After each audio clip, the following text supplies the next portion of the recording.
This discussion about the day after is comical. Actually, it's not comical, it's pathetic and hypocritical. Was there a discussion about the day after Germany? After Hiroshima? After Afghanistan? Iraq? What's it called again when you have one standard for the Jews and another one for the rest of the world? Oh man, that term, it's on the tip of my tongue. The day after? The only day after I'm concerned with is the day after today. Will Hamas kill more of our babies tomorrow? More of our women? Will they murder more hostages? How about we focus on the mission of ridding the world of pure evil and returning our innocent hostages? How about we focus on that? It is simply laughable how the world thinks they're going to dictate to us about the day after. With all due respect, who the hell are you to tell Israel what to do the day after it eliminates a threat that beheaded its children? Want to know what we are going to do the day after? I'll tell you. We are going to spend years healing our country, taking care of our mental health that was severely damaged by the Hamas atrocities and the footage that followed. The day after, we are going to hug our children and explain to them why their friends were raped, and what rape is. The day after, we are going to learn how to live with only one parent because the other one was brutally murdered by Hamas. Or maybe no parents, and no siblings because they were all wiped out by Hamas. The day after, we are going to have to try to convince our children again that monsters are not real, after they saw very real monsters in real life.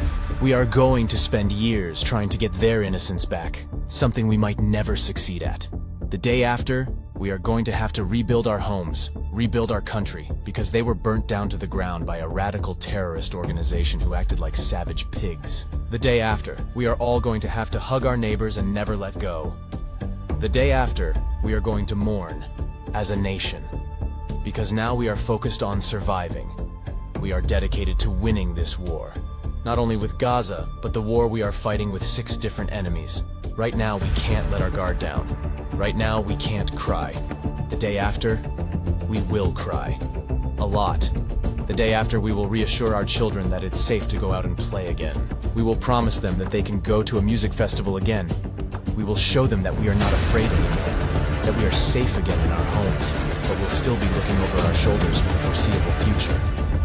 We just can't let our kids see us doing it. What will be the day after? What will be is that all the trauma and sadness will land on this country like a nuke, and we will have to spend a very long time reversing the damage, physical, mental, and emotional, that October 8th and the resulting war caused every single person in this country. That is what will happen on the day after. We will put the pieces back together because right now this country is shattered into a zillion little pieces. The day after, we will rebuild. The day after, we will cry.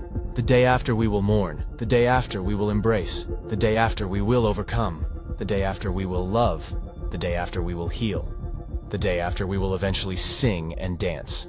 We will dance again.